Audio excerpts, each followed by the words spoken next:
Danny, don't you know you're on Geek.com? Oh my god. Wow, that's a strong opening salvo. Yeah, that was really intense. I'm Will Greenwald with Ninja Sex Party, Danny Avidan and Brian Wecht. Is it Hi. Wecht or Wecht or Wecht? I Wecht. Okay. That's what I grew up saying and continue to say, but I like Wecht the most. Ninja Sex Party, tremendous musical comedy duo. They just put out Cool Patrol last month that hit #1 on the Billboard charts for comedy albums, #2 in rock albums. They are touring the country right now and played just last night in our own fair New York's PlayStation Theater. And they're in the lab right now, so we're going to talk to them. Awesome. How's your tour been so far? It's been a lot of fun, right? We've been having Yeah. a great time. What did we do? So we started out in the Southwest. Yep. Did like Utah, Arizona, San Diego. And then what was after that? Texas, Louisiana. Yeah, Kansas City. Yeah, we're consistently amazed at how the fan base is just everywhere, you know, and they're all enthusiastic, and it's very overwhelming, I would say, is the best way to put it. Yeah, but we love it. We've been having a great time. We've been touring, of course, with Twerp. Right. You know, our Tupperware Remix Party? Yep, our opening band, backing band, and also opening act, and Planet Booty, kind of hip hop trio that is just awesome. And yeah, we love it. That's really cool. Newest album is Cool Patrol. Do you have a favorite track from it so far? I mean, obviously, Danny, Don't You Know is an amazing music video, which we can talk about, but is there a song you guys are particularly fond of from it? Danny Don't You Know is definitely my favorite. Yeah, me too. That just everything seemed to come together right on that one. There's a song called "Release the Kraken," which I that's love the a one lot. I was going to say. Yeah, too. yeah. Just because we're big fans of like progressive rock from the '70s and couldn't stuff. tell. Like that. Yeah, totally. And '80s rock too, and that kind of has both in a weird way. Yeah. I like GFY, which is kind of like a marching band thing. Very in-your-face humor. Yeah, which is your style. Exactly. Yeah, we're proud of this one. We started working with a producer named Jim Roach, who really shares our sensibilities and kind of helps us with ideas, and he's kind of opened up our musical world a lot. Cool. Now for the big music videos, Danny Don't You Know is the newest one, and it has Finn Wolfhard from Stranger Things as young Danny Sexbang. Yeah. He's been a fan of Game Grumps, I think, has become very close to you guys. How'd that work out? How'd that start, and how'd you basically recruit him to be young Danny? Do you want to tell the story? Sure. I mean, as it turns out, his brother Nick introduced him to either Game Grumps or Ninja Sex Party when he was 9. Yeah, and real young. yeah, so he became a fan then, and so he's as young as he is. He's like 6 or 7 years deep being a fan with us. So he came to the office, and he's just such a great kid. And we ended up taking pictures with him. But I happened to be wearing the same shirt as him, and it looked shockingly like an evolutionary timeline. Yeah, they were standing right next to each other, and it was like, oh my god, it's the same person. That's Yeah. amazing. Yeah. And so we just decided to sort of write a song around that, because we asked him if he'd be cool with, playing the young version of me in a video. And then we asked his dad permission, and his dad said yes. And just the whole family is really cool. It's the only time we've ever written a song based on like a photo, basically. But it's a great song and a great video you can check out now. Thanks. Another one from the same album is Cool Patrol, which I think is your most viewed music video on the channel, with like 12 million views. Yeah. Sort of how did that come together, and did you intend it specifically to be a canon sequel to Attitude City? Let's answer the second question first. No, but I like thinking about it like that. That's cool. We don't really think about the canon too much, but I do love the machinations that people need to go through to try to get everything to be in the same universe. There was what was the question we got asked? Is the girl from Heartboner the same girl? Why is Danny dating a girl in First Date when he clearly is with a girl in Heartboner? And so our canon answer to that, and this was something that I came up with. This is definitely canon. Is that First Date takes place hundreds of years after Heartboner? That doesn't make any sense. No, just hear me out. Sure. And the girl in Heartboner is dead. Wow, really nice. But I'm the same age. Yeah, it happens. No problem. You never know. Technology is advanced in the future. It's a whole thing. She died before that technology got invented. That then you got old, but then you got de-aged through. It's CRISPR. It's basically CRISPR stuff. It's a little bit like The Legend of Zelda, where every game they just do whatever is cool for that game, and then some brilliant fans sit at home and figure out, well, this kind of could work with this timeline, and then if they split it into 2 alternate dimensions, and then the fans make it work, basically. So there's a geniuses. timeline where the girl from Heartboner isn't dead and actually went on to Koholint. Well, let's say, why not? If you believe in the multiverse, like Right. depending on which multiverse theory you believe in, there's a timeline where anything that is possible has happened. So, yeah. And that's a great segue, because Brian here, in addition to being a ninja and fantastic musician, is a theoretical physicist. Doctor and particle physicist. I think you've worked at MIT, Harvard, Queen Mary's College in London? Yeah, Queen Mary University of London, yeah. Right. Sorry, I got the name wrong. That's okay. They actually changed it a bunch over the years, yeah. Because looking some things up, it's like, oh, Google Scholar, wow, Be Whacked is in like hundreds of different citations. Sort of what made you switch between, or back and forth, science and music, and have you ever tried to teach science to any of the people you've worked with? I mean, basically, I've just always done both, ever since I was kind of at least a teenager. Always been a musician, take piano lessons, saxophone, various other instruments, and always just had an interest in both, so, kind of always did both. When it came time to pick, I knew I wanted to go to grad school because I just wanted to learn more about stuff, and physics seemed interesting, and then just kind of followed that track until this sort of took off and seemed like a reasonable thing to do full time. Occasionally, people ask me about physics, when we're hanging out, but I think they don't really want to hear my answer. And so generally interest peters out about 30 seconds into, well, let's start with the basics, and then people stop caring about what I have to say. That's kind of a shame. Yeah. Because I think I'm really interesting. Just like real life. I think one of the big, sort of core lore keys to Ninja Sex Party is that your background in physics enabled the creation of the time machine in 6969, which lets all this stuff happen. Yeah, that really is the Ocarina of Time. You've really done your Party. research. Well, that actually brings up an interesting question that people talk about, which is there's Ninja Brian, right, versus me. Yeah. So is Ninja Brian have a PhD in physics? And the answer is, of course, yes. Hey, the sheep's out. Oh yeah, we have a question. We've got people asking about when you're going to tour outside of the U.S. Someone specifically mentioned the U.K. I'm glad you asked. Yeah, we've Anonymous been person. talking about that next year. Like, nothing is set in stone right now, right? Yeah. But the goal for next year is to do Australia, Hawaii, New Zealand. I know Hawaii is not international, but it's not. Close enough. It's far. US. And then Europe, UK also, like probably a few dates in the UK, somewhere like Amsterdam, various Scandinavian countries, maybe Germany, maybe France. We're looking at a lot of stuff. We've got a bunch of internal stuff to take care of first, but once that's all settled, like we have every intention of going to the UK for sure. Internal, like in our bodies. Sure. But that'll be amazing. I've never been there in any kind of professional setting before, so it'll be really, really cool. Yeah. Cool. Any places you'd especially like to visit in Europe? Well, definitely London. I taught there and lived there for a while, so I really want to go back, and I really want to rub it in the faces of all my former physics colleagues. Sure. Look what I'm doing now. This is why I left you losers behind. That's really nice. Good sentiment. Revenge motivates pretty much everything I do. Cool. I'd like to go to Edinburgh. That's one of my favorite cities in the world. It's just like, it really looks medieval, and it's a special place. Amsterdam would be incredible.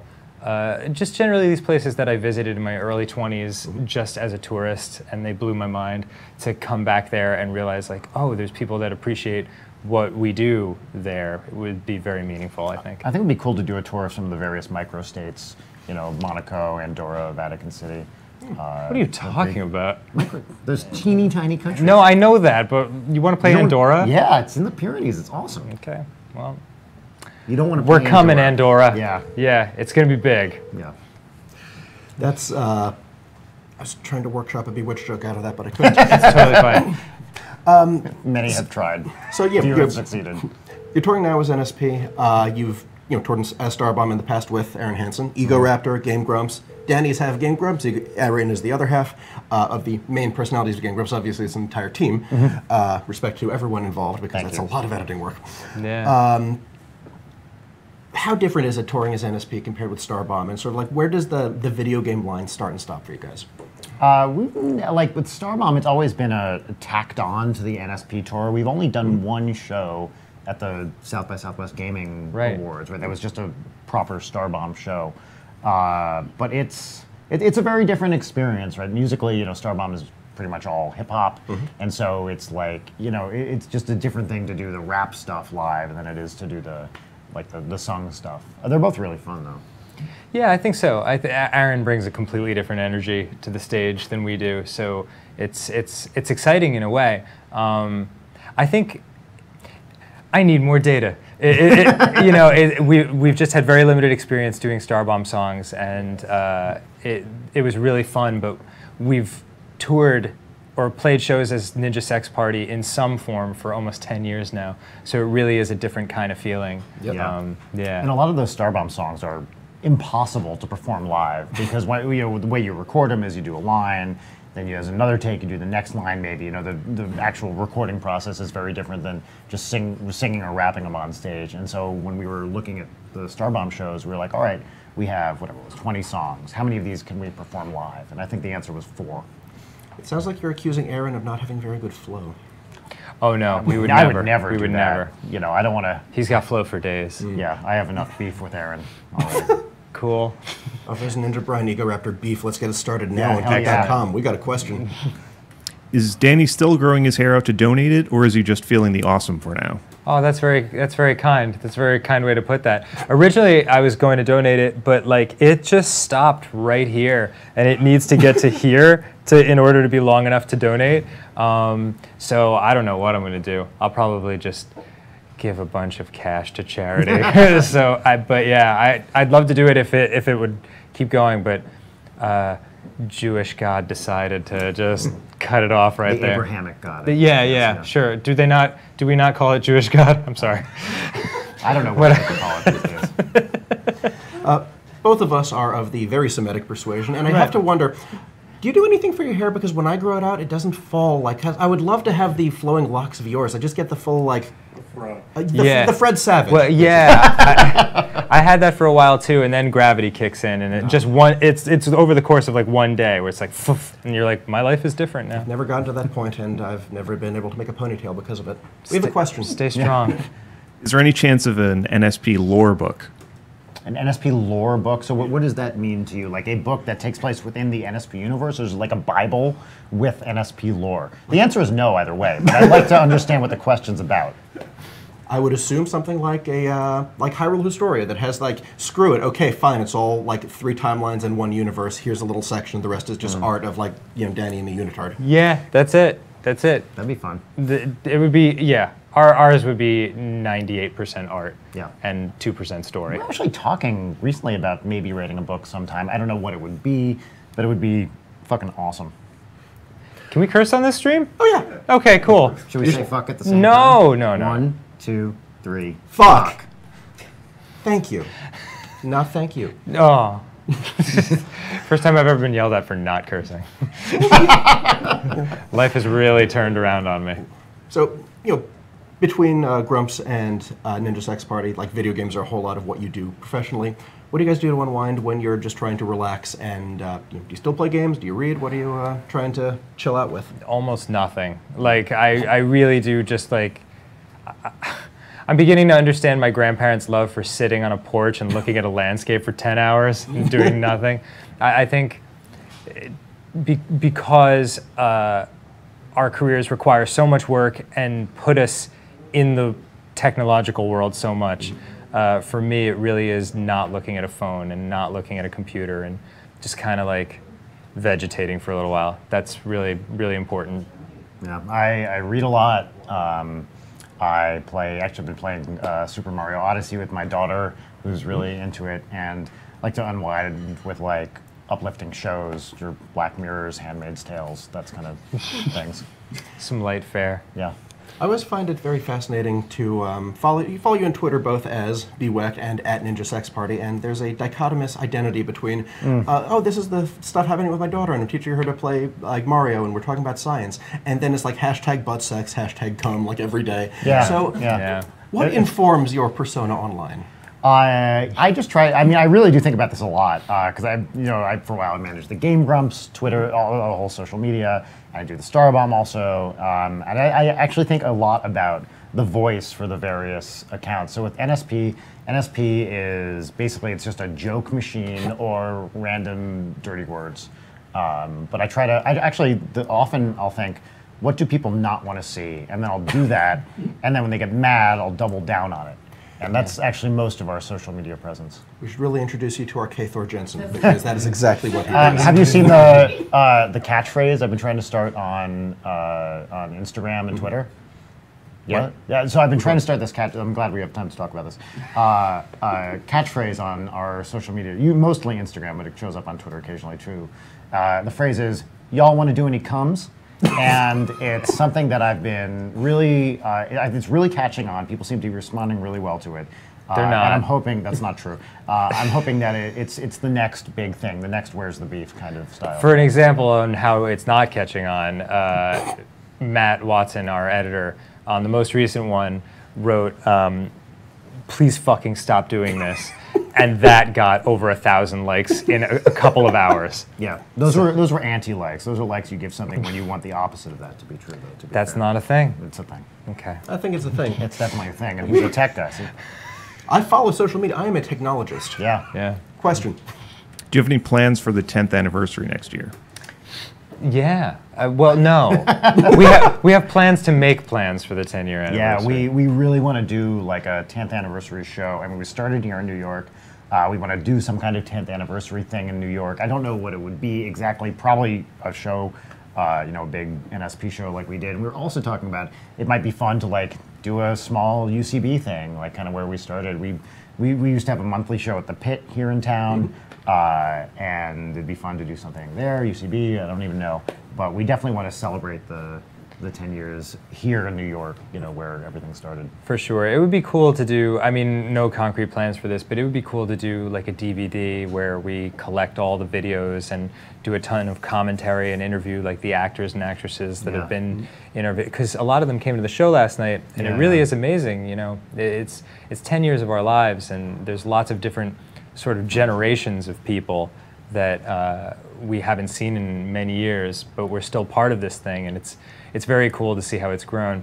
So it'd be cool, or maybe it's a coffee table book, who knows, but some kind of way to encapsulate all the whole experience, because it really has turned into something crazy from almost nothing. Yeah. It really was just two guys and a little piano when we started. Yeah. Yeah. The generational thing's a really interesting point, because and I noticed this at the show last night, that definitely a big spread of demographics and audiences, and I did definitely appreciate that the father of one of the guys in Planet Booty was running their merch table. So like, he's just selling T-shirts with butts on it, and it's like, okay, I love that this is happening. Dylan's dad is That great. dude, before the show, he was literally sitting up, covered by a blanket in a dressing room. Yeah, so I walked by, over the it's head. just this giant lump blanket with sandals sticking out of it. It was awesome. That's amazing. Real rock and roll. Do you ever see anyone at shows or any sort of live performance where it's like, why'd you bring your kid here? Or like, maybe you're too young to see Ninja Sex Party and all of our singing about dicks. Well, they were at our Austin show. Someone brought a 4-year-old. That's right. Which was awesome in one sense, because it was like, that kid was in a little Ninja Brian costume. It was really great. But on the other hand, I was like, when is this kid's bedtime? Yeah, Like, yeah. it's also going to be real loud. Like, do you guys have, I think we even asked, do you have, earplugs or... You asked whatever. because you care about children, about that, because you yeah. have your own. Yeah. It's one of those weird things where I do love it, and it's like so cool to see it. But, it's like going to a midnight movie where someone brings a little kid, and you're like, I don't know about this. That All doesn't I seem cared the was best that, decision. I was like, he better have paid the full admission price Oh, ticket. yeah, no, That's of all course. I care about. Yeah, I Bottom checked with line. that afterwards, and he didn't have a record of the transaction, so I kicked him out. Sorry, kid. Send them to the merch table. You Yeah. make that shit up. So uncool. So, question. So someone had a question about Danny Don't You Know. Was there any part of the process of writing or producing the video that got somewhat emotional or therapeutic? I would say writing it was emotional a little bit, just because it's sort of our life story. It's about me specifically, but we both had the same kind of nerdy upbringing. I think I think it got more emotional when we put it into the public sphere and people started having a much different reaction to it than they'd had with any of our previous songs. By far. Just a much bigger... even people in our personal lives were reaching out to us and saying, like, this means a lot to me, and that had never happened before. For me, it was that end screen, like this is dedicated to all the nerds of the world with the pictures of us. That when I saw that for the first time, when that was in, I was like, it really hit me. Yeah. Like more than anything up to that point. It really spoke to me because, like, 12 years onward, it's like, nightmarishly awkward for still. But we have a question. You're doing it only lasts 17 years. Are you going to sell the tour merchandise online? I don't know. We don't know yet. Yeah, there might be for the holidays. Might do kind of a bundle thing with some of the beanies or stuff, but I don't know yet. Last year we did. We had a bunch of merch left over after the shows that we did sell online. So if we have stuff left over, we'll get rid of it somehow, and I would imagine that means we'll sell it. But if we go through everything we already made, then probably not. I hope you're very selective because when I buy a tour T-shirt, I want it to mean something. It means you're at the show. That's honestly a big part of it. There's that too. It's a balance because you want to be fair because we can't physically tour everywhere, so we don't want to punish people who are from cities that we can't get to. But at the same time, you want to keep things sort of special for the people who did go to the show. Yeah. But still, like, not everyone can make it to every show, and you've been having some sellout shows too, which is great. Yeah. So it's like, it's good to be able to share it. Yeah, even if they're gatekeeping assholes like me who are like, no, it's my shirt. Yeah, I would imagine some of that stuff will be available, but definitely not until like late this year, early next. It is funny you mentioning that, Will, because that's how I knew that this thing had gotten kind of crazy because when I was a kid, that was such a big thing. Like, this is my band, and like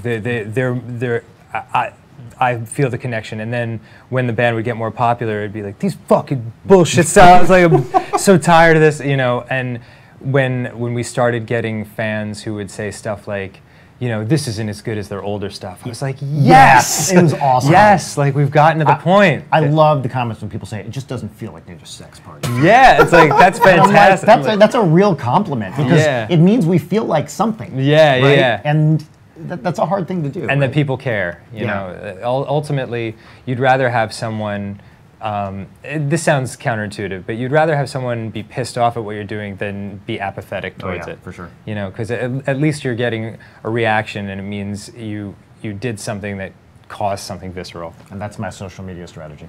It's not a good one. It works. Yeah. Y'all want some cums? Question. No, sorry. I have to correct you on this. Sorry. It's y'all want to do any cums. See? Hashtag. Yeah. No, well, there's not really a hashtag it'll get it involved. working. That's true. You need to do it. I'll look into it. Maybe as an acronym. I don't know. I have to file it with the hashtag board first to see if it gets approved. Question. Do you view the covers and the originals as separate things, or do you equally value them equally as NSP songs? I mean, they really are separate in our mind. They're like, one is kind of an easier process than the other because you don't have to write a song. But, it's all just part of the general NSP thing when we do a show where we make sure to mix in originals and covers. We think a lot about, like, if we put in too many covers, are people going to be upset because there weren't enough originals and that sort of thing. But I think at least the way we approach recording them, it is kind of a different process. Yeah, it's an interesting question because you could look at it in a few different ways. I think the cover albums have been extremely instructive for me personally because no one sings the same way, and to learn how David Bowie versus Freddie Mercury versus Prince versus Michael Jackson versus Kurt Cobain, like that what they do is so different that it shouldn't even be called singing. Like there shouldn't even be one word for it all. So getting into those songs and practicing them and learning how they all approached their vocal phrasing and projection and things like that, it really helped me be a better singer. And then when we went back to do our originals, I felt like I was coming much more from a position of strength when we were writing because suddenly there were all these things I could do that I couldn't do before. Mm-hmm. So the cover albums have been really helpful for us. Yeah, that's really cool. And they're really impressive covers. Because they come, really, like whether you're trying to do your own spin on something or you're trying to sound as much as the 80s thing, which is what Ninja Sex Party does, the whole synth feel to it. You make it a really good song performance. Yeah, Thanks. Were you guys laughing because he said come? Yeah. Okay. Yeah, okay, Wes- great. Wesley gave a thumbs Good up. work, everyone. As soon as he said come, I heard, and I was really happy about that. I have a question about those later. Interesting. Have you guys picked up any habits from each other over the years? Danny, here's one. Danny has taught me a lot about basically self-care. Like, you know, and it's not a euphemism, I mean, it is a euphemism, but like one thing that is important that he's better at than I am is kind of knowing boundaries and setting limits and taking time for yourself to recover. Coming from like an academic kind of background is always go, go, go, push, push, push. And one thing I've definitely learned from you is that like, all right, maybe it's okay to say no to stuff and like chill out and just take some time for yourself.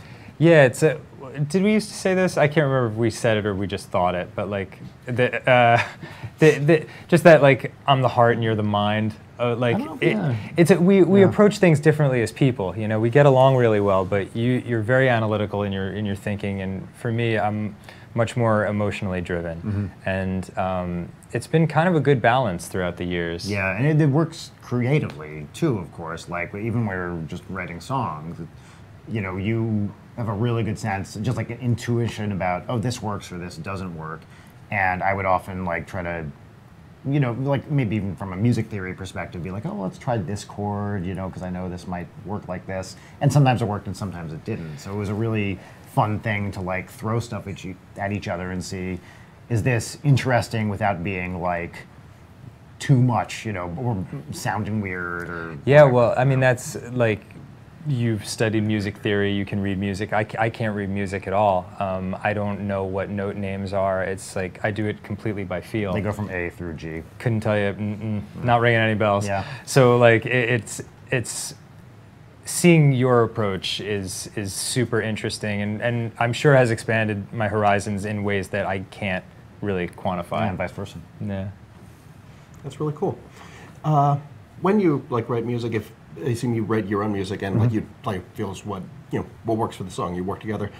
Does your sort of science math background, like I know math has a huge amount of, or music can have a huge amount of influence from math. Have you ever like have you added complexity because of your academic background to sort of the music you structure? Not, I would say yes, but because of my music academic background, not because of my science academic background. Like, you know, I have a music math double major degree in college, and so I learned, and I studied composition, jazz, and classical, and I'd say the stuff I learned there, that definitely influences the songwriting, but it's never, you know, it's not like we're writing a song and I'm like, what is string theory? What would string theory do here?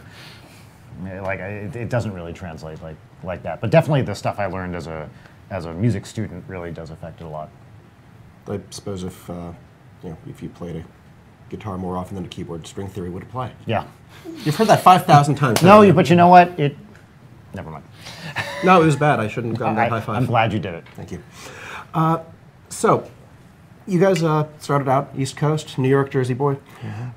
Moved to California for working with Game Grumps too. So, which coast is the best coast? Oh my God. Well, Start some beef these are now. the hard questions, aren't they? I mean, this is a hedgy answer, but there are a lot of things to love about both of them. I will say that Long Island sucks, and my everything God. about Long Island is a disaster. But otherwise, there's stuff to like. I love LA. I love Don't listen to Long Northeast. Island. You have an excellent selection of Dunkin' Donuts. Yeah, but a terrible selection of Billy Joel's. Brian is not a fan of Billy Joel. It only takes I one. like him. I'm not. Yeah, it's funny. Like a true hatred, right? Yeah. I don't know why. If I saw him in the street, I would kick him, Okay. but in a fun way. To answer your question, I don't know. It both kind of have. Yeah, it really is sort of dependent on where you are in your life in a strange way. Los Angeles, I've been living there for almost 7 years now. And Oh my God, yeah. Isn't that amazing? crazy. Yeah, I had that realization yesterday. It was like, where is my life going? It's sort of like, if you have something to do there, it is one of the best places to live that you could possibly imagine. So many things are at your fingertips, so many opportunities. If you go out there, a lot of my friends who are actors particularly have struggled with this. But because it's sort of out of your control. You're going from job to job, Right. and if you go out to LA sort of with your hands out, like, please give me something, that's a very difficult, hard. And that makes it a very hard place to live, because if you're sort of on the grind, New York is an easier place to be struggling financially, if that makes sense. Like, you can, Sort of, yeah. yeah, like, because I lived here for 7 years as well, and I was really not well off financially at all during that time, and yet I could go out with $20 in my pocket and still have a great time in New York, somewhere. Right. You know, LA you can't. It's so spread out. Like, literally, unless you have a car, it's really just hard to be in the city and do stuff. Yeah. But you know, both cities tremendously diverse. Like, great food, great art, great culture. I miss bagels, real bagels. West Coast bagels are fucking horrible. I hate them all. Here. But you know, I really do love them both. Cool. Yeah. We're probably going to wrap up in a second. I just have one more question, and then I can thank you so much for coming by. Sure. Basically, it's that time of year. It seems really important for us to address it. Danny, what are you doing for Yom Kippur? Oh, Yom Kippur. It's like the saddest holiday of all of them. I know, isn't it great? Yeah, it's The Screw day of lead, we just need one astonishment. day. for anyone who doesn't know, Yom Kippur is the Jewish Day of Atonement. The happiest day in the Jewish calendar. It's not. It's like where you try to atone for all your sin for the past year.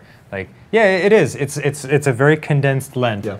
Well, it's after Rosh Hashanah, so I can't talk about that. So it's Yeah, like, hey, that's yeah. coming up. That's true. I don't know what I'm gonna do. Probably atoning pretty hard, because I am sinning like a Oh, no. motherfucker. Yeah, I'm these watching him days. do it. It's gross. It is ridiculous. Yeah. You could use a good Yom Kippur yourself, I bet. Yeah, well, yeah, I am half Jewish, and I have a lot to apologize for.